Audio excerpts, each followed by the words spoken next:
Hey folks, welcome to another episode of the Shut Up and Do It podcast, the place where you can come hang out with us as we go through all things business and real estate, as we bring you top quality speakers, all who believe in a get it done manner. I'm your host, Nick Aalerud, creator of the Complete Deal Flow System and principal with AA Real Estate Group, and function as an educator and active single family and multifamily real estate buyer in the Boston area and beyond. Folks, today, this guest of ours, an 18-year business partner of Jim Rohn, founder of Jim Rohn International and Your Success Store. Super excited to have him. He's owned and sold the million plus list.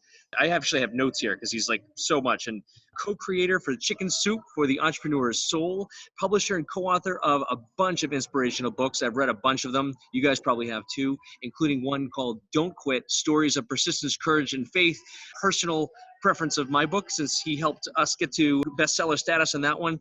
Ladies and gentlemen, this gentleman also worked with the like of Brian Tracy, Darren Hardy, Les Brown, Zig Ziglar, and currently is a mentor to many celebrities across the country today. This man is a marketing genius. Kyle Wilson, thank you so much for being on the show today, man. Hey, Nick, my honor. Thanks, man. I know that was loud. And by the way, everybody, we're filming on location here at the Hyatt Regency in Long Beach, California. I'm an East Coast guy, came out to the West Coast today. So if there's a little bit of noise, we're going to blame Kyle and his background. He's got, lots of things going on in the background there, dogs, etc. No, just kidding. All good. Hey, it's all good. Kyle, thanks for being with us, man. Why don't you start by just kind of giving us a brief overview of how you got to where you are today and your story? Oh, wow. So yeah, Nick, I actually grew up in a small town, never went to college, and probably the last guy you would think that I would have partnered with Jim Rohn for 18 years. But about age 26, I moved to Dallas, and I felt like I was a little bit of a big fish in a small bowl. I'd started a business. Actually, my first business was a detail shop that then turned into a service station. And I had no background for that, but I was an entrepreneur. I was in a small town, and I just, somehow found myself in that niche. And when I moved to Dallas, probably within 9 months, I went to a seminar, and the guy putting on the seminar was looking for salespeople. So I got a job with him, and the name of that game, and you'll appreciate this, was you had to make 100 calls a day, cold calls, to try and book a couple of meetings to go speak at companies, to give value, but then at the end to sell tickets for a seminar. And I actually was so determined. I wasn't a speaker at all. I was totally frightened of the idea of having to give a presentation, but I was desperate and I wanted to learn and I was ambitious. And so I said, let's do it. And, within 6 months, I was his top sales guy, and it was purely, persistence and doing the numbers. And little did I know that would lead to meeting Jim Rohn. And if people don't know who Jim Rohn is, that's the guy Tony Robbins calls his mentor, and Eric Worre and Robert Helms and Darren Hardy and so many people. And I had that good fortune in 1989 to start promoting Jim. And I eventually went out on my own. I left the guy I was working for and started my own company. I traveled around the country, and I go into a new city every 70, 80 days and had to get a couple of thousand people in a room. And again, it was all out assault. And I would hire speakers. So I would hire Jim Rohn and Brian Tracy or Og Mandino for my event. And then in 1993, I made Jim an offer he couldn't refuse. I said, listen, I think you're the best speaker in the world. I'm a pretty good promoter. It'll be my company, because Jim had a couple of partnerships that had failed, and he was just coming off one where they owed him $500,000. And back in the Tony Robbins days, that lost $800,000, because you guys talk about failures, right? Well, Jim had a couple of partnerships that were failures. So I'm like, this needs to be my company, and I'll pay for everything, and I'll pay him a percentage off the top of sales. So there's no risk, if you will. And that first year, Nick, I took him from 20 speaking engagements at $4,000 each to 110 dates at $10,000 and $25,000, and went to work on creating products. And my first little product, we moved 6 million of it, was a viral hit. And it was all built on this thing I call the wheel, and maybe we'll get to talk about the wheel today. But, the different spokes on the wheel, and looking at Jim and trying to evaluate what one thing would really knock down all the dominoes. And so this little quote book was that initial thing. And from there, Jim had no list. I had to go build a list. And then I started building the list, but then people would buy all of Jim's stuff because they loved him, But Jim's not a guy that's going to create a lot more content. He is who he is, and he was a philosopher.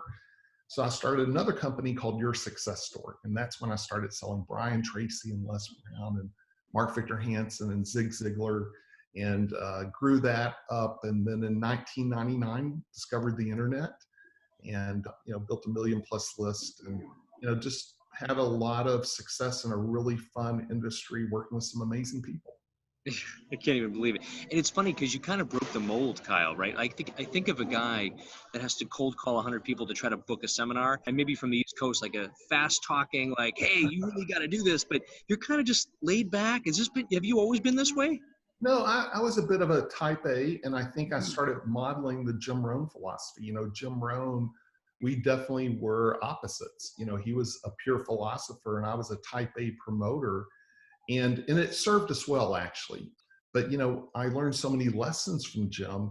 And eventually, as I got older and I realized, just success alone, it's not going to make you happy. And having to build a team and, just all the different things that go, you've built a team, you know what that's like, right? That's a whole different skill set, right?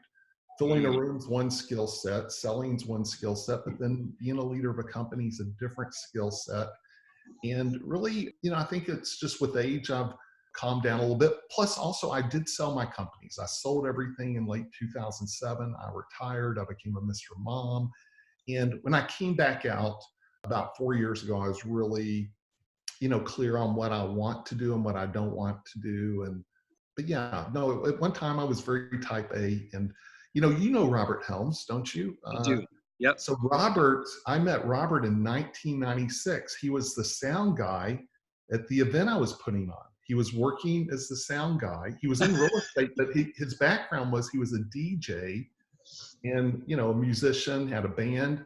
So he saw Jim Rohn was coming to town in San Jose, and he petitioned the hotel if he could run the sound because he knew the hotel had horrible sound.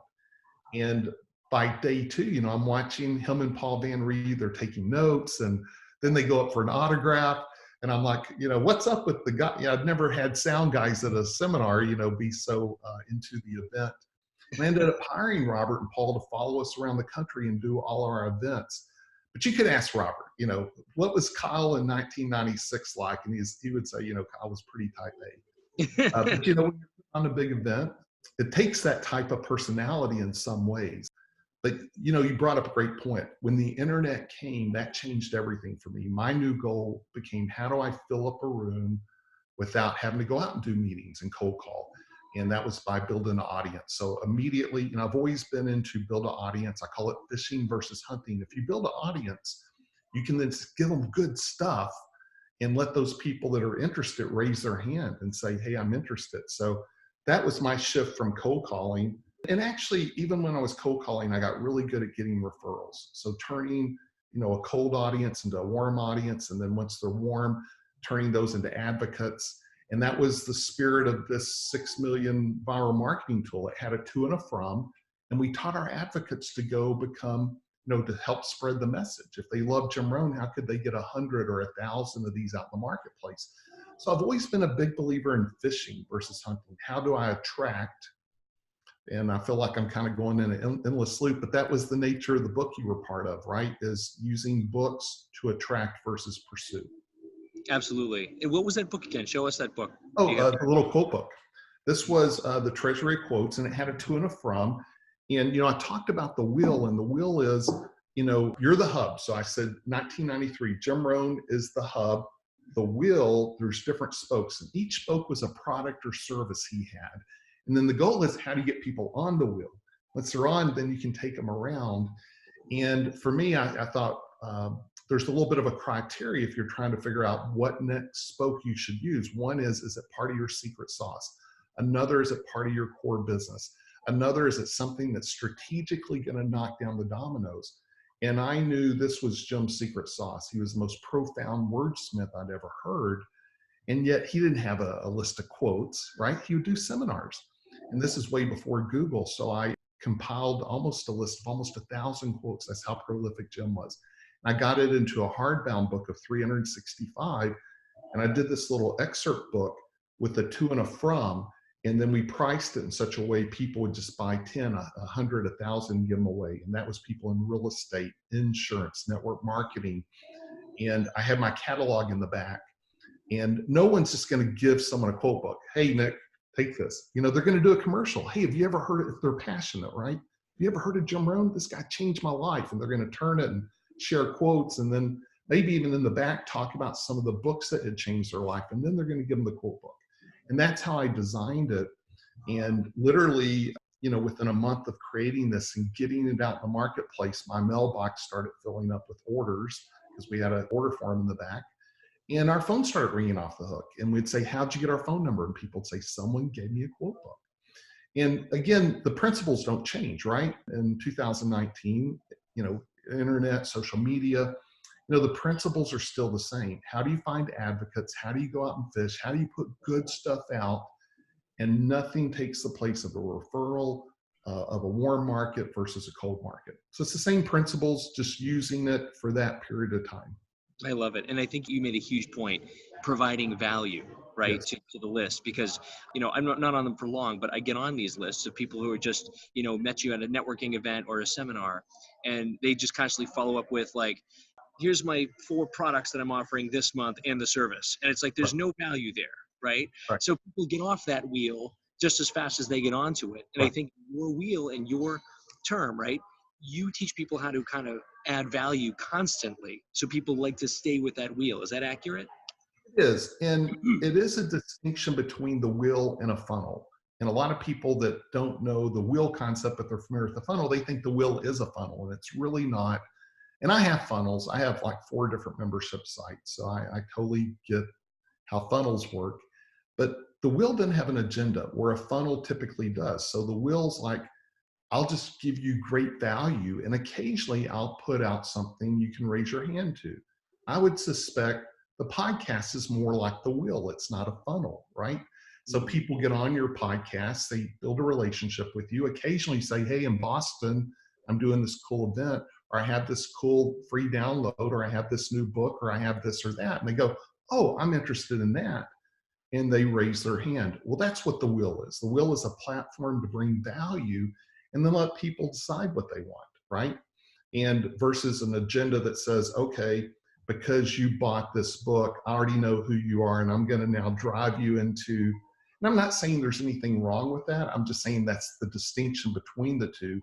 So for me, the wheel's more about fishing, because when you go out and you give thousands of presentations selling tickets, which is what I did, you know, you cold call, then you go speak at meetings and you're selling tickets, you really get to understand the audience. You get to understand how they think. You've now had thousands of objections. You've had thousands of interactions. You really understand the model of who your audience is. And I understand people are busy. They're going through stuff. They're going through, you know, cancer. They're going through divorces. They're going through raising their kids. They're going through financial challenges. Or maybe they just did an investment. And so they might love you. They might love what you're offering, but the timing's wrong. And so that's why I'm not a big funnel guy. I'm more put good stuff out and catch people when the time is right, right? And let them raise their hand for whatever it may be. And versus the unsubscribe because you're trying to sell me all the time, right? Perfect. Perfectly said. And let that be sung from the mountaintops, which you're doing already. I like it. So that's good.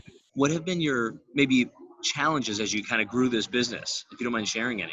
Yeah, I've had a lot of them. One of them, and this is just very candid, and I got to be careful how it sounds, but I would say 1993, I made Jim Rohn an offer, and Jim was already with a company called Herbalife. And they were paying him $250,000 a year, but he was also trying to do public seminars, as he had always done. And he had a partner, and the partner owed him $500,000. So my goal was to take over that part of the business. But Jim still had this thing with Herbalife where he was out speaking a lot. And within about 2 years of me blowing the doors down, you know, over 100 speaking engagements, and now a bunch of people in the network marketing world are saying, hey, I just saw Jim Rohn.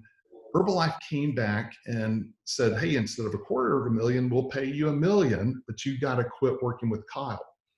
Well, Jim was with Herbalife before he was with me. And that was really his heart. He wasn't a big public seminar guy. So he said, okay. And so we had that conversation. And there's always good that come out of these things. One of the good things that came out of it is I then went and connected with my good friend Brian Tracy, who I'd done things with. And we did a tour all over the country and created a thing, co-created, called the Success Mastery Academy. But which is still a thing. You know, we recorded it. We did a 20-year anniversary of it 3 years ago. But I didn't have the skill set at the time to manage that shift because I had 20 employees, money's flush, I'm completely out of debt, multiple six figures in the bank. And 18 months later, Nick, I'm multiple six figures in the hole with a lot of debt. And I had to turn that around. And that took me like 3 years of turning it around. It made me better. I got smarter. I got wiser.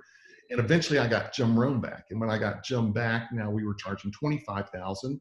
And I knew what Herbalife was offering wasn't going to happen because there were some things involved that I just knew it wouldn't work. But part of that million was going to be based on them doing events. Well, they had not successfully been able to pay him before doing those outside events.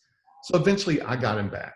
And then that happened a second time, a couple of years later, where they came back and said, Kyle is just killing us. This time we're going to do this and this. And they really hit all the things that were important to him. But this time I'd already built the email list. And he said, Kyle, listen, I'll give you 10 dates a year. You do whatever you want to with the email list, selling products, that's all yours. But the majority of my time is going to be with Herbalife. Here's the blessing in that, Nick. It forced me in 2000, the 1999, 2000s, really more like 2001. It forced me to build a company based on Jim not showing up. Now, what everyone else was doing, Zig, all these other guys, they were doing 100 events a year, making tons of money. So do you think they cared about the internet? No. You know, the internet was a waste of time to them. No one understood the internet. But it forced me to go build a company where I could sell product. And I can honestly say, I was selling more Zig stuff than Zig sold. I was selling more Brian Tracy stuff than Brian sold. When I sold my company, it was actually for a lot of money because we had a huge list and we were selling a lot of product. And back then, you make it for $5, a 6 CD set, and you sold it for 70, right? And we had a 10,000 square foot warehouse just shipping product all day long. And, you know, by the time I sold my companies, we were also doing everything digitally. But every negative ended up being the biggest blessing, mainly because I chose not to be a victim. You know, I tried to take a step back and say, listen, I get what Jim's doing. I totally do. I'm not here to own him. He's not here to own me. How can I, you know, bring value? And I think that was one of the greatest things. We had a 10-year handshake before we finally firmed it up. Mm-hmm. But it was all based on bringing value. My whole thought was, if I can bring so much value, you know, everything's a moot point. You know, no one's going to ever want to leave. And so that's what I did with everyone. Dennis Waitley, every single partnership I had, it's like, how do I bring massive value? I just want to make it clear, Jim Rohn's the nicest, most loyal guy in the world. He was with Herbalife before me. And it's like a marriage or anything else. You know, you're just constantly compromising in ways that make each other be able to maximize what they're doing. So it actually worked to my benefit. And I just had to, you know, have the faith and belief and vision to see that it would. And also just realize, yeah, he was with them before he was with me. And at the end of the day, it all worked out great. In fact, at the end of the day, Herbalife became a huge customer of mine. And I launched the online, our newsletter, and they were in 52 countries. Guess who were subscribing to all my newsletters all over the world? Awesome. So it all worked out really, really well. But in the middle of it, you don't see all that, right? You just see the challenges. And that's one of many stories. But that was a pretty big happening because I put a lot into it, and then in some ways, feel it's taken away. But it wasn't. It actually, you know, lived to go to that next level. Yeah, the rug being pulled out from under you. But as you mentioned, so that helped you really see the benefits of the internet and how to kind of, you know, maximize that and start to work with the other people, right? To solidify your own firm. 100%. I would have been just focused on events and never built the list. And the list was the gold mine. Awesome. That's great. So 2 takeaways there. One, you learned what the value of a list and how to build it. Number 2, I was going to say number 2, Herbalife is a devil company. We should never, just kidding. We shouldn't say that. Never mind. No, they're So, good. They're good people. I like Herbalife, and there's more to the story. I'm condensing it. There was a whole rhyme and reason. So Mark Hughes passed away. The founder had passed away at age 42. Before that, the number 2 guy in the company, Larry Thompson, had left. So both times when they really made the big move on Jim, they needed him. He was the guy, and he had a real passion to be in that role. And fortunately, the second time, he's like, Kyle, you run with your thing, everything. I'll give you 10 dates a year. And those 10 became our big events. We did the big 3-day event with Hollywood film crews. And today people still tell me, because I would have Zig Ziglar and Brian Tracy and all these, Dennis Waitley speak at the events and would film it. And, we, instead of having Jim go speak for ABC company to make whatever, I started just doing my own big events. So again, it all worked out magically, really. Oh, that's awesome. Taking a step back too, Kyle, you mentioned that was working for somebody, filling seats, like doing the seminar world. Like, did you ever see yourself doing that? I mean, I know you kind of where you came from, but how did you find yourself enjoying it once you started to do it? I think I'm industrious. Like at my core, I'm a very industrious person. So I was always trying to make things happen. And I had tried some entrepreneurial vision or ventures. So I had experience. It was almost like I was in a bubble, Nick. It made no sense. But I was ambitious. I had come off some failures where I had to make it work in my mind. And so in fact, if we have time, can I just share like 4 big lessons I learned early on? Oh my gosh, that's exactly what this podcast is for. Okay. Please. Well, they really played into your question, but one of the things I learned from Jim is success is predictable, and equating it to like farming or gardening. My last house, I had a big vineyard, right? And you can't plant a grape seed and have a vineyard in 3 months producing, grapes. It's going to take 5 or 6 years. And I really learned from Jim, there are fundamentals, there's a blueprint to success, but it's going to take time. But if you do it, it will work. And I think I had a real vision early on that this seminar business would work. If I just made the calls, did the talks, got better, kept improving myself. Little did I know I would be so frustrated with the guy I was working with on multiple levels that I'd go start my own company. And then that would open up this whole huge financial opportunity, but also skill set. I became really world-class at what I was doing. And I attracted Jim, but I could have attracted, really anyone at that time. We were one of the top promoters. So I got this incredible skill set. That was one of the things, early on, Jim taught me is success is predictable. Another thing he said, if you want to be successful, bring value to the market. And if you want to be mega successful, bring value to valuable people.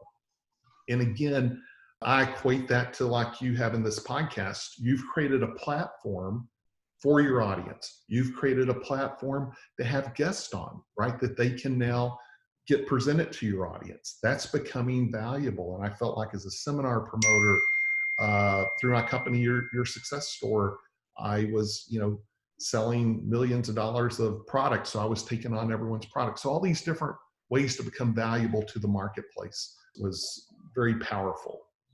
Yeah, for sure. Oh, that's great. I'm going to put you on the spot here a little bit. Sure. Who's the most unique person you've ever worked with? Maybe Jim Rohn, because Jim probably, since you said unique, because Jim really did not want to be famous. I did a 3-book deal with Simon & Schuster through Tony Robbins' book agent, who was Jan Miller. She was also Stephen Covey's agent. Took me a year to finally get them to all say yes, and then he backed out. Like, he really did not want to be famous. And so he said, hey, let's pursue fortune over fame. And I'm like, I get that philosophically, but it's kind of hard when you're in our business to get fortune without fame. They kind of go hand in hand. So we had a little bit of that tug of war. And so again, it was a great marriage because we were both so opposite.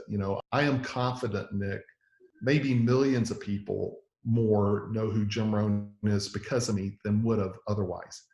So I think I brought that. And then on the flip side, no Jim Rohn, there's no Kyle. In other words, I felt I got to work with the best speaker in the world. It got to be my company. He had no desire to be planning events or creating products. I'd say almost every product was I was the guy behind it saying, hey, I got this idea, Jim. Can we go in the studio, put this together, record it? So it was just such a good win-win-win. But that was very unique about Jim. I would say most of the really top speakers are better marketers than they are speakers, and that's why they become big. But they don't really have the gift that Jim had. Jim had that true gift, incredibly humble, the ability to say the most profound things in a humorous way, take complicated stuff, make it simple. He was just the master.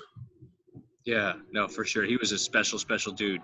And again, thanks to you, many people would not have known who he was if it weren't for what you did. So I think so. I think that's for sure. And so we made each other better. It was a great win-win. And again, the point I'm making is that we were different. It's okay to have contrast and to have challenges and, to push each other's buttons, because we certainly did. I constantly made him uncomfortable with my requests and demands.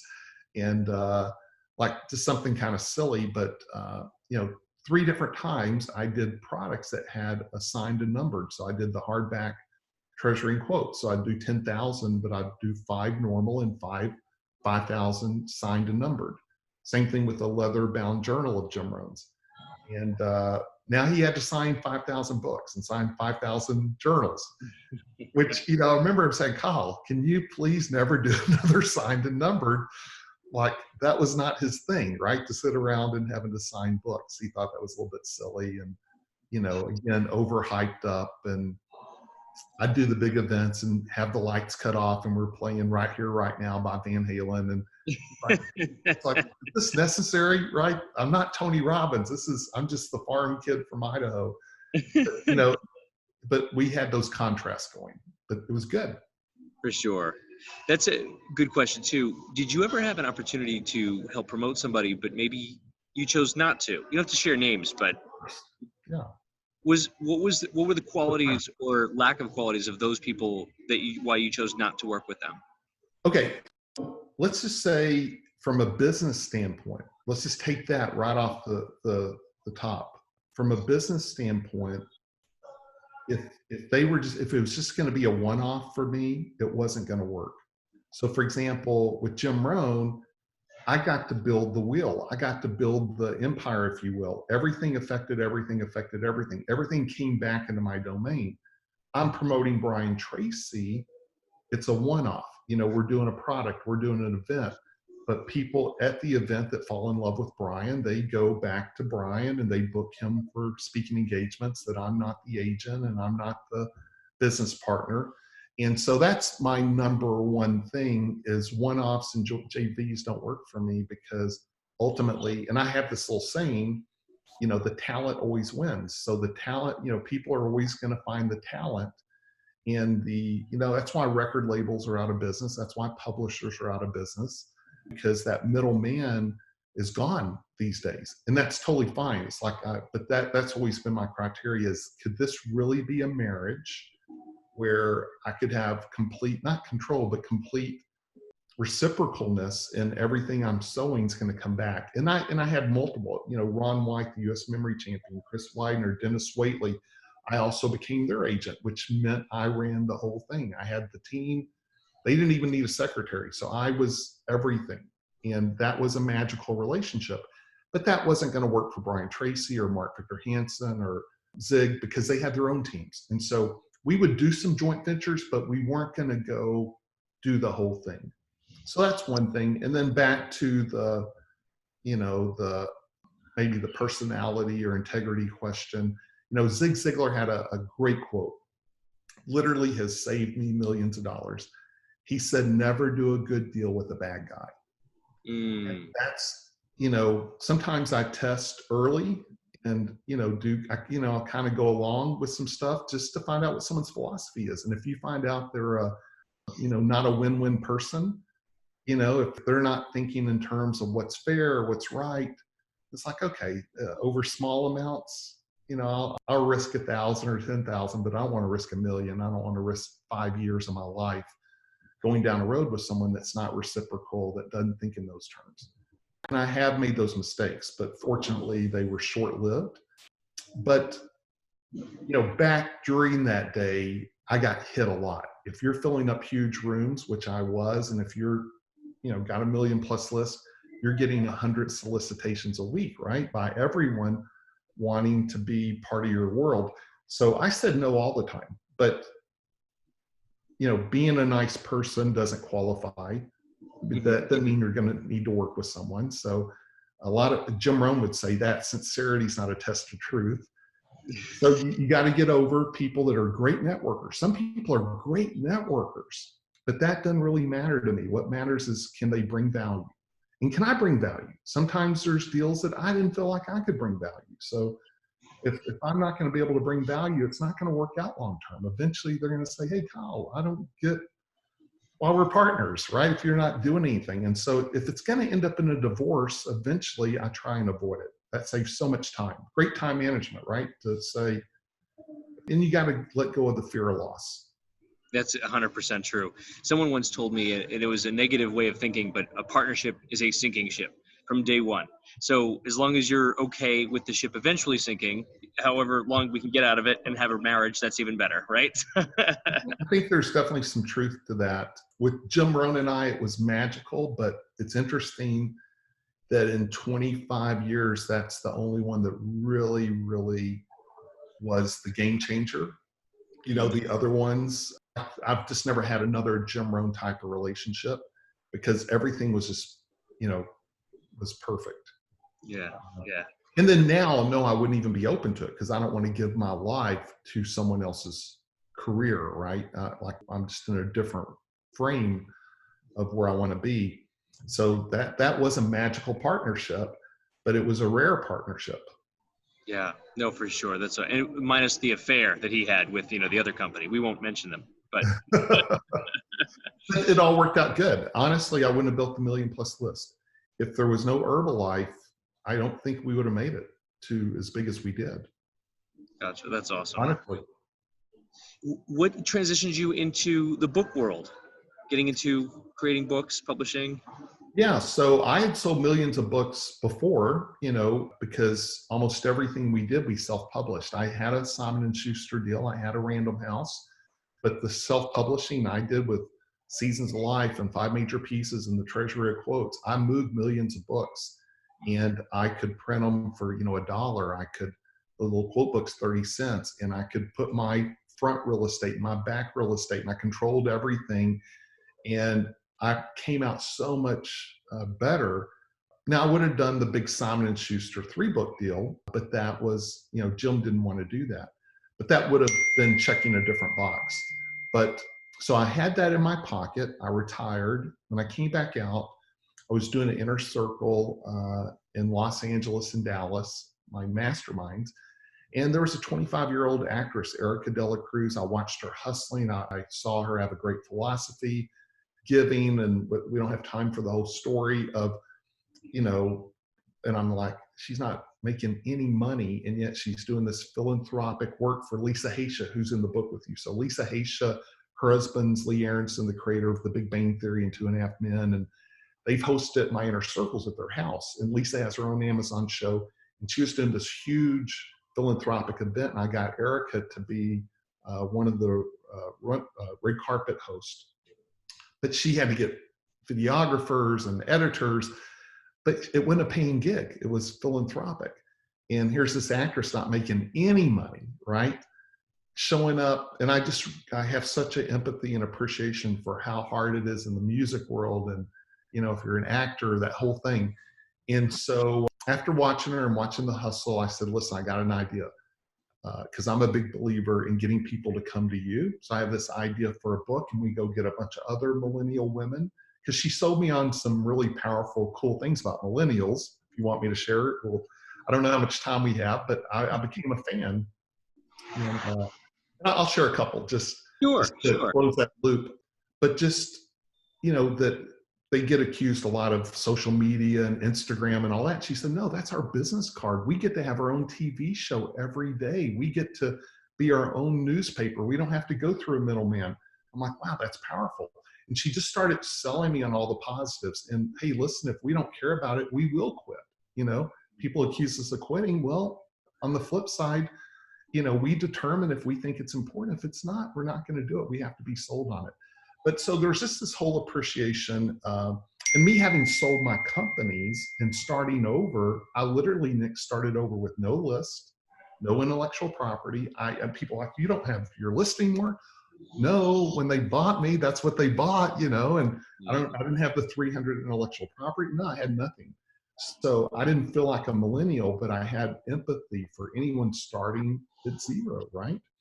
And so she said, listen, I got the title for the book. It's called Passionistas. I don't know if you ever saw a copy. I actually have one here.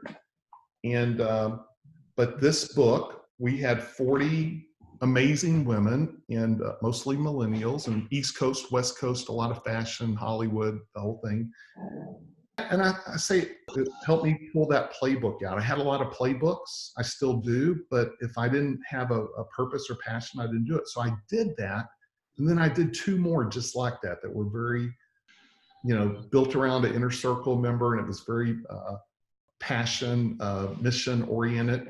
And I'll be honest, I didn't make a penny on any of the 3. It's like, okay, I'm done with that. That was great. I'm glad I helped them. It was amazing. But I got to watch these 40 women get so much value, and I got to go on and teach them how to sell and how to market.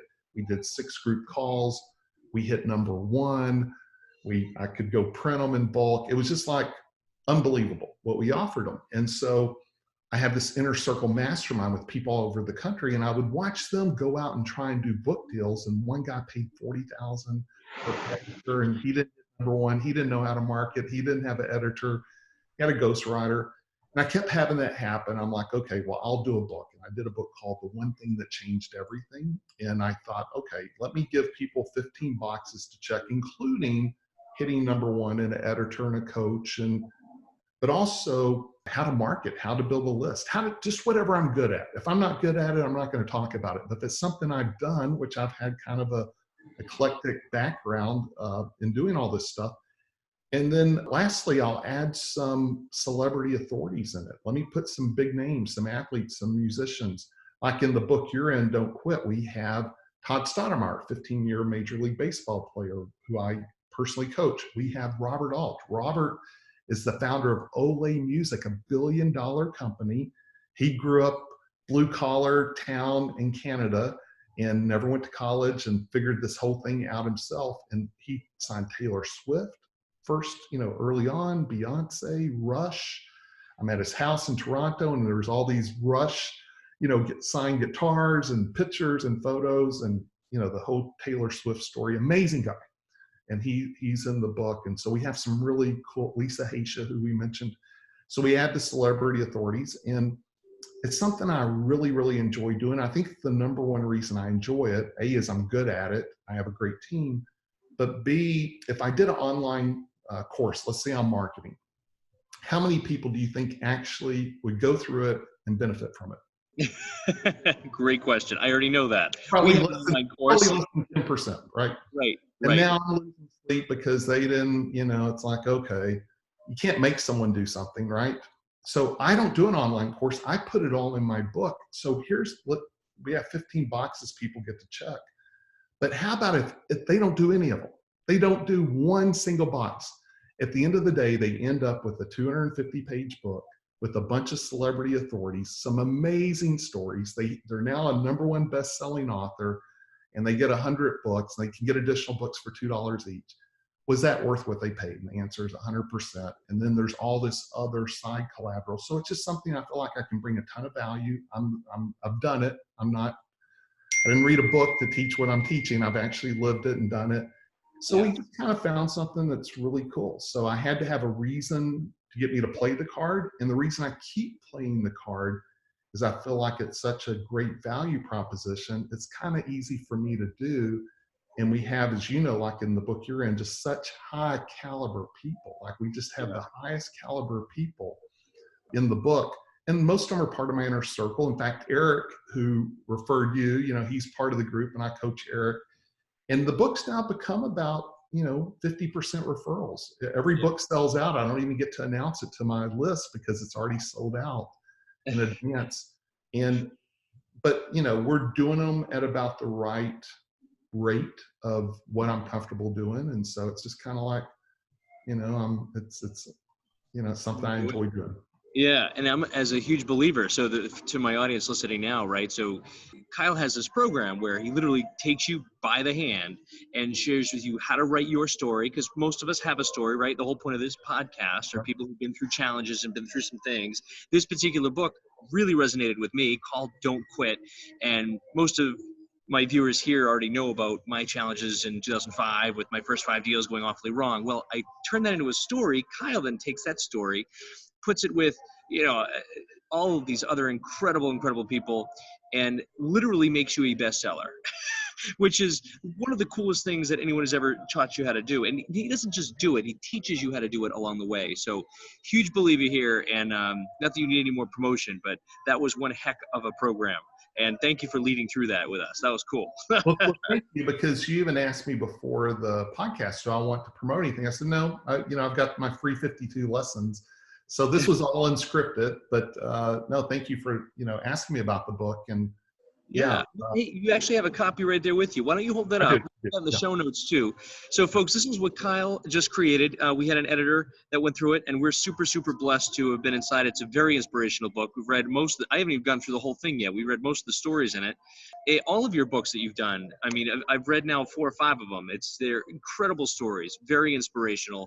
And I think everyone really needs that, especially in this world today. Be you a business owner or be you just W-2 employee looking to pick yourself up, we need good news, and we need overcoming challenges, and that's what you offer. So thank you for that. Thank you.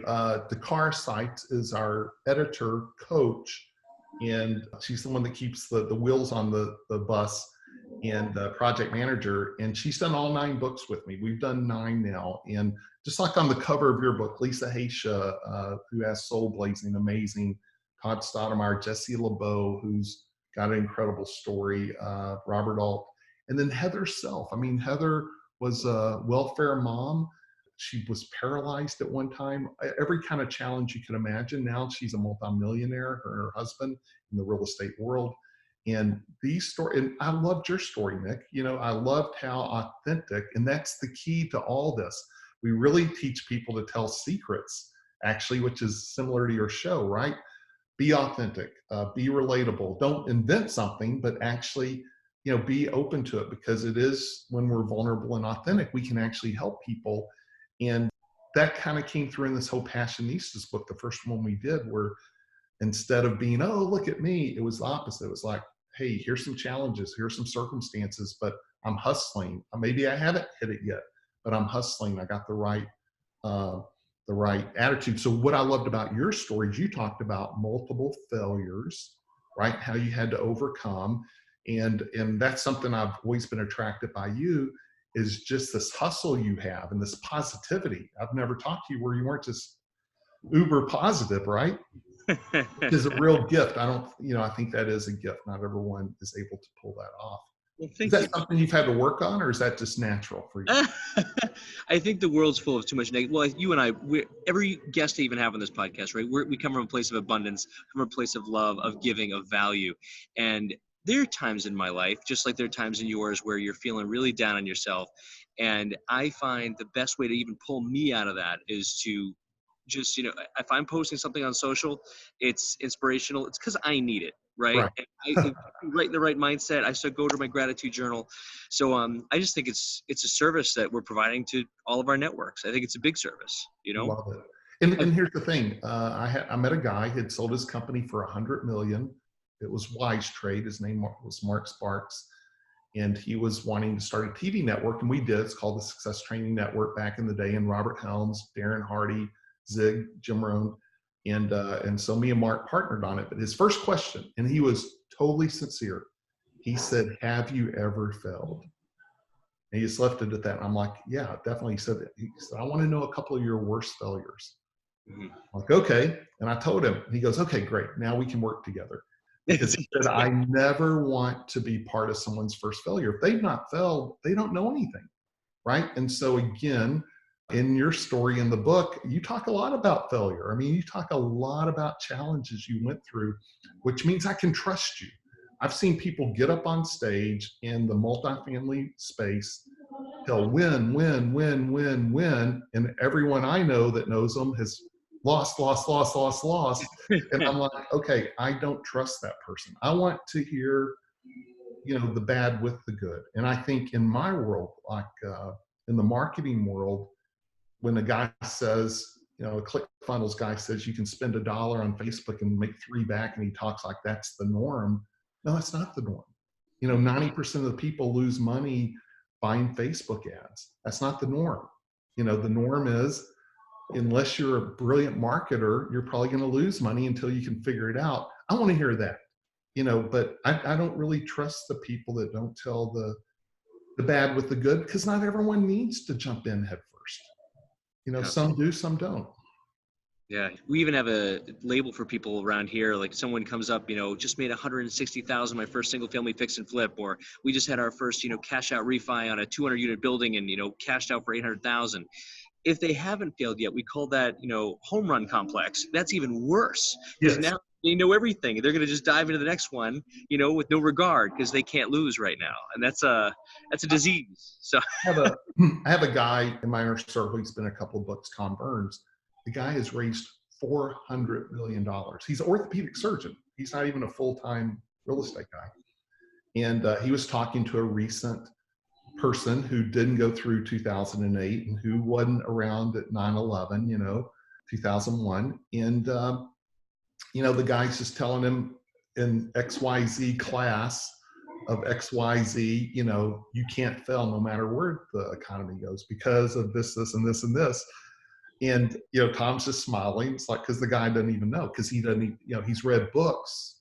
He has a couple of deals, but he hadn't been through 2008. I remember 2008.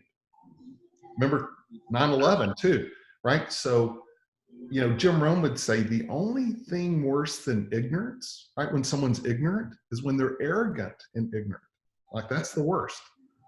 So you got some people out there that are, a little bit ignorant, and that's okay. If we hadn't been there, we don't know. But when they're arrogant and ignorant, right? They defend the truth of something they don't even know. That's hard to take. So you got to be aware of that too. Oh man, we're only as wise as knowing what we don't know, right? Right. One of our 4 questions that we sort of pick out that you're not prepared for, I wanted to ask you anyway. What would someone who knows you say is your greatest weakness? Depends how well they know me, right? Possibly, it depends when they knew me, Nick. At one time I was the most organized guy you could imagine. I was the most fastidious. Now I'm a little bit more, head in the clouds, more on the creative side. So some people would say I'm a little bit too ethereal and I'm not into the trenches enough, but that's not totally accurate. I want to be able to answer this. Maybe I'm too independent. I've kind of been through a lot, done a lot. I know it's really up to me, and I, sometimes maybe a little too independent. We'll take that. So we also call that completely unemployable, right? Both you and I are both unemployable. 1,000%. In fact, when the companies bought me, I had to work for them for a year. That was miserable for both sides. This other company I mentioned, TSTN, that was miserable. That didn't work. And I really do kind of state the truth as I see it. And a lot of companies are so much politics, right? And I just don't have that ability to. I used to not. I haven't tried it in a long time, so maybe I could pull it off now, but I doubt it. No, I totally get it. You mentioned your 52 lessons, which I think is a huge value. Do you want to share that with people? Yeah, my website, kylewilson.com, and it's right there. It's just, so it's a weekly lesson. It's Jim Rohn, Brian Tracy, Dennis Waitley, Zig Ziglar, Darren Hardy, Robin Sharma, Robert Helms. And it's not me taking their lessons. It's actually stories of collaborations where I pull the lesson that was learned. Jeffrey Gitomer's another guy You being on the East Coast, you might know Jeffrey wrote the Sales Bible and Little Red Book of Selling, longtime good friend. Phil Collin, a Deaf Leopard, who's done a mastermind at my house, and just me trying to glean lessons from up close and personal with these amazing people, and it's free. And which, again, I used to send people to a landing page. So this is a little marketing here, teaching. Okay. Mm-hmm. Yep. So now I have a thing, and I can keep this in less than a minute.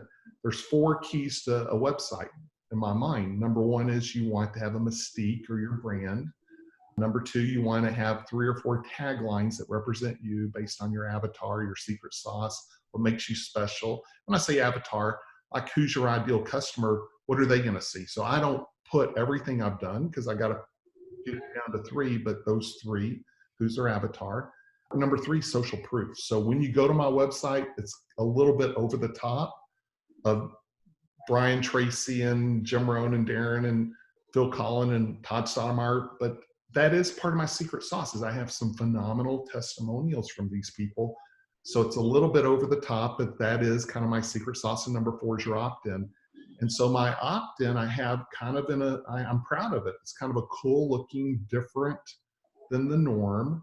And so I like to send people just to my website instead of a landing page because it's right there, but then they also get the other stuff. Totally. It is really unique. I went there obviously before this, prepping for this meeting. Really unique. Haven't seen anything like it. And definitely lots of credibility here. But I built it around what my secret sauce is. And my secret sauce is I have some really cool, like when Darren Hardy tells me I'm starting a new podcast, he's like, I've turned down every podcast for 3 years, including Tim Ferriss and you name it. Yours will be the first one I will say yes to. You know, that means a lot. And so when he has a quote up there, if someone knows who Darren is, that's pretty powerful. If they don't, it doesn't matter, right? And so again, the teaching lesson here is, I know we're about out of time, but this is worth sharing.